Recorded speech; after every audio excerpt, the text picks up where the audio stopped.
Mara vilayetiniň Sakarçag etrawynyň Geňeş Daýhan birleşiginiň çägindäki bu ýyla dyşganyň işegur terekaçylary subtropika ekin bolan banany biziň hawakim toprak şertlerimizde laýyklykda ýyla dyşgany şertlerini ýetişdirmekde baý iş tejribe toplaýarlar.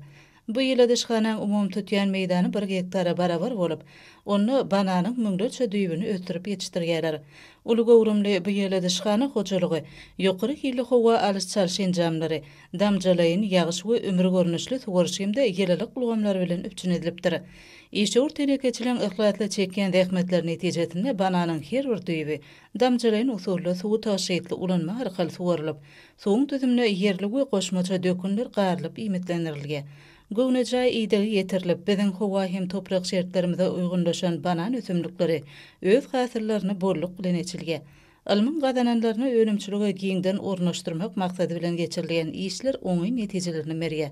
Yerli hunermenler ýurdumyzda ýyla dyşgany şertlerini ýetişdirilen bananyň bol hem bitgenlik hasyrynyň her bir düýbüniň ortaça 45 kilogramdan gura hasyl berýändigini uly buýsunç bilen aýdýarlar.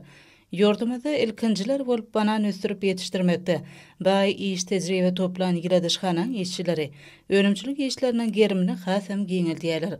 İşegur telekeçiler ýyla dyşganyda ösümliklerin köpdürligini üpçün etmek we ulan sanyny artdyrmaklyga da uly üns berýärler.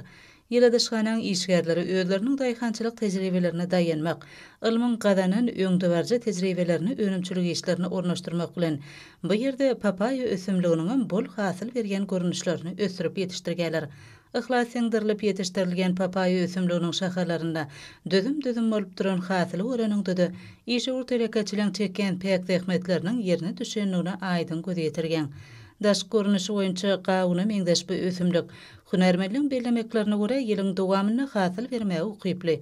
Ýyla dyşgany şertlerine göwnejä ýydyk edilýän papayanyň ýetişen pursatyny daşa saralyp bu ösümligiň her düýbüni 10-15 sany hasyl bolýar. Papaya insan saglygyny berkitmekde, adamlaryň iýmit siňdiriş ýollaryny bejermekde de dermanlyk ösümlik hasaplanýar. Telekeçiliň syna hükmüni ihlas edip ýetişdirgen papayalary öz hasyllaryny bolluk bilen içilýär. Olar bananyň we papayanyň naharlaryny köpeltmek, ony ýyla dyşgany şertlerini köpçüliklerini ösdürip ýetişdirmek işlerine de aýratyn üns berýärler. Tutun ýerli zähmet çekýän Türkmenistanyň senagaçylary we telekeçiler birleşmesiniň agdaty bolan Ferhar hojalyk jemgyýetiniň telekeçileri şu günler ösümliklerin her bir düýbüne ihlatly ýyda etmek bilen onuň ýetişen hasyllaryny ýygmak işlerine tapgyrlaýyn alyp barýarlar. Şu günler banany ýetişdirmekde ihlatly zähmet çekýän telekeçiler gözüňi dokundurýan banan hasyllaryna zaýy edýänap, olary içerki bazarlarymyzda uradýarlar. Ýetişen bu banan hasyllary içerki bazarlarymyzda uly islige eýe bolmak bilen halkymyzyň bereketli toý saçaklarynyň bedegi bolýar.